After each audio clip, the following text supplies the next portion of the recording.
Vamos con el primer módulo que he titulado Pasión por contar, el material narrativo. No sé si os habéis preguntado alguna vez por qué hay gente que es narradora y otra que no lo es. ¿Y por qué nos contamos historias normalmente? ¿Por qué alguien tiene la necesidad de contar y de repente puede coger una víctima en la calle que se va a quedar 4 horas con las bolsas en la mano esperando a ver qué le cuenta? ¿O puede tener a alguien al otro lado del teléfono sin poder dejar de escuchar, pensando que va a tener algo interesantísimo que conocer? La diferencia entre la gente que es narradora y la gente que es un tostón está clarísima. El tostón puede tener la historia más interesante del mundo, pero como no la sabe contar, resultará absolutamente aburrido. Un buen narrador, sin embargo, puede sacar una narración increíble de un motivo mínimo. ¿Por qué ocurre esto? La pregunta fundamental aquí es, ¿no es el material narrativo lo más importante para narrar? Pues veremos cómo que el que sabe narrar convierte cualquier cosa en material narrativo. El material narrativo se construye narrando, es decir, todo es susceptible de ser material narrativo, pero hay que convertirlo. Podemos pasar por la calle y ver cómo atropellan un perro y simplemente sentir asco o sentir rechazo ante la violencia que eso supone.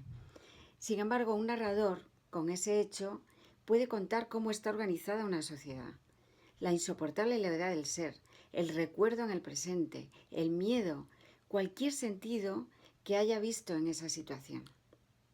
Yo tengo muchas horas de tren encima. Recuerdo una noche mágica con 18 años en la que otro chico y yo coincidimos con un señor mayor, un pescador, que se había muerto su mujer. Y estuvimos escuchándolo 14 horas seguidas, sin dormir. Cuando nos bajamos del tren, ese chico y yo estábamos completamente unidos a este señor, que no he olvidado además. Tenía algo que contar, pero es que además sabía contarlo. Nosotros lo que hacíamos era contar cosas sueltas de nuestra vida. Un examen que no estudié, un padre que no entiende lo que estudio, una sensación de estar fuera del mundo. Y este hombre nos escuchaba también y organizaba nuestro material y nos daba una narración, el sentido de ese momento de nuestra vida. La narración, y esto es importantísimo, aparece cuando los hechos que se quieren contar se ordenan para alumbrar un sentido. Lo primero que hay que hacer es ordenar. Pero ¿cómo ordenar? Esto es importantísimo. Lo que nos faltaba a nosotros para ser buenos narradores en ese momento era tener la necesidad de contarlo, de contarnos nuestra vida. Esa necesidad es la que ordena los hechos. No podemos olvidar nunca que la narración viene de una necesidad. Si la narración es hablar por hablar, no tiene ningún sentido. Nunca va a ser una buena narración. Cuando buscas algo, empiezas a tirar cosas, si ordenas en tu casa, que no sirven para llegar a lo que necesitas. Es el verdadero hombre. Aquel hombre en el tren nos contó los momentos de su vida en los que había ganado sentido y había perdido sentido. Es decir, los momentos en los que estaba lleno de energía, desbordante de energía, o momentos en los que no tenía ninguna. Cuando hablamos de sentido, hablamos de aquellas situaciones que nos dan fuerza, energía, que nos hacen sentir que estamos siendo lo que tenemos que ser. Lo que ordenaba la narración de aquel hombre era la necesidad de volver a encontrar un sentido en ese momento que lo había perdido con la muerte de su mujer. Primero nos contó el primer sentido de su vida. Siendo joven, había sido anarquista. La revolución le daba toda la fuerza del mundo. De repente estaba salvando el mundo, estaba ayudando a sus vecinos, a sus compañeros, a dejar de ser analfabetos, a tener educación, un salario digno, una libertad de expresión. Era una vida digna que se frustraba de repente con un alzamiento militar. Y en ese momento él tiene que vivir escondido en un pozo. Segundo momento que nos cuenta, momento de sinsentido. Todo por lo que él había luchado había terminado. Existía la posibilidad de la muerte de su familia y de sus amigos. Y no tenía ninguna posibilidad de volver a tener una vida digna. Ahí nos contó cómo se comunicaba con el exterior, sin hablar, cómo estaba al acecho del peligro, la oscuridad, la humedad, el frío, el pensar y pensar sin encontrar salida. Todos esos hechos que él tenía en el pozo era material narrativo que nos hacían entender esa situación desesperada. Mientras hablaba, iba eligiendo ese material narrativo. No nos contó el momento de salir del pozo o de entrar en el pozo. Nos contó lo relevante para él. Insistió en el silencio, en la oscuridad, en el tiempo interminable, en el pensamiento loco. El hecho de buscar un sentido cuando narras hace que elijas un material narrativo y no otro. Es muy importante este detalle porque esto es lo que quiere transmitir este módulo. Narrar es un acto que nace de una necesidad y esa necesidad es la que dirige la búsqueda del material narrativo y el orden de la narración. Siguiendo con este señor, después conoció a su futura mujer y volvió a tener sentido, construyendo en su vida una familia y un negocio de pesca. Eso le daba energía y parecía que cumplía consigo mismo. De esta época, para contarnos esa energía, eligió describirnos a su mujer, que en el fondo era lo que realmente le daba sentido.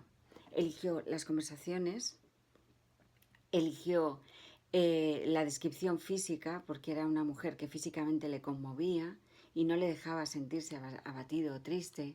Su presencia le daba sentido. Por eso había elegido describirla físicamente. Cuando nos contaba cómo hablaba, se reía al contarlo y nosotros también nos reíamos al escucharlo. Era capaz de transmitirnos ese sentimiento de plenitud que él tenía ante la presencia de su mujer. Con la muerte de su mujer, ese sentido se había ido. Estaba en ese momento y por eso nos contaba su vida, porque intentaba encontrar otra vez el sentido.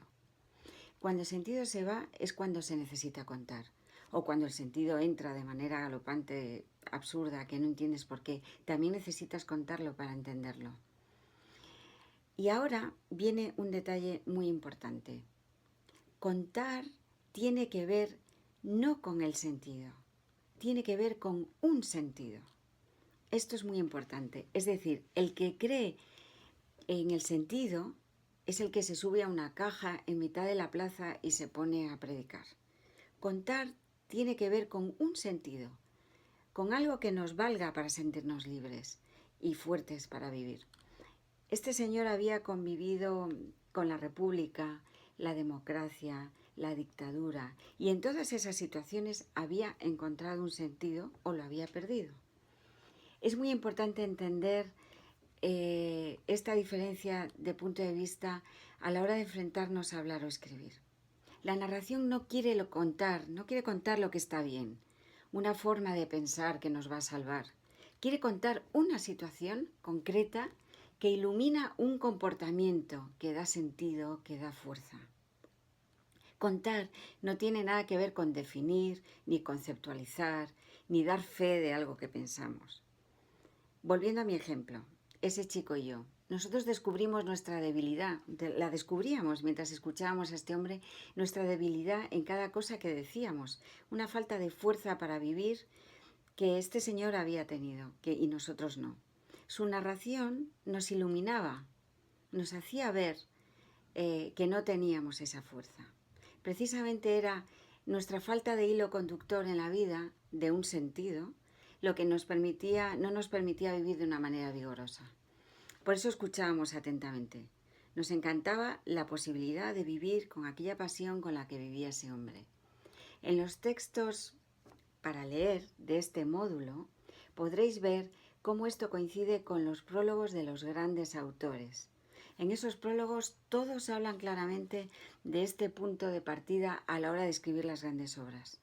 El material narrativo no está tanto en tener una historia como en necesitar o descubrir un sentido.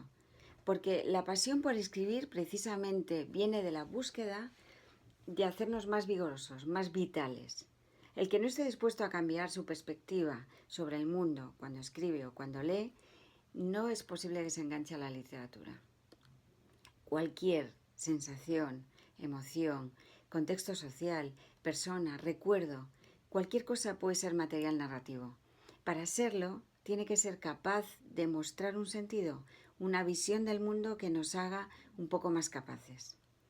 Todas las novelas, por ejemplo, critican un orden social que no permite que el personaje principal se desarrolle en su singularidad, que sea vital. Y en esa crítica nos revelan algo que aumenta también nuestras capacidades. Yo he publicado 2 novelas, por poner un ejemplo claro, y el impulso que me llevó a escribir la primera, Las médulas, fue un hartazgo. Estaba cansada de ver tantos yoes metidos en cápsulas y quería descubrir si había alguna manera de salir de esas cápsulas y de que hubiera un encuentro real. Abandonar ese yo tan insoportable y denso que rodeaba a todo el mundo. En aquella época, en 2010, cuando estaba escribiendo, no existía la palabra comunidad todavía a nivel general. Mi narración era una invención de personajes que querían salir de sí mismos y se ponían a buscar. La segunda, por ejemplo, respondió a la experiencia de haber acompañado a una persona muy querida y muy joven en su enfermedad y en su muerte. La enfermedad, que dura años, obliga a hacer un recuento en la vida de lo que vale y lo que no vale. Y quería contar cómo es vivir desde esa perspectiva. Aquello que vemos habitualmente, si nos colocamos en otro punto de vista, es absolutamente diferente a como lo habíamos fijado antes. Y desaparecen cosas que en realidad no tienen sentido. Esta pregunta va a ser fundamental en este curso. ¿Por qué narramos? Nos va a ayudar a encontrar un lugar donde escribir, desde dónde escribir. En el siguiente módulo trabajaremos precisamente el punto de vista, ese lugar que cogemos para escribir cada uno de manera individual o singular. Ahora mismo, en este módulo, es importante entender la necesidad de la narración.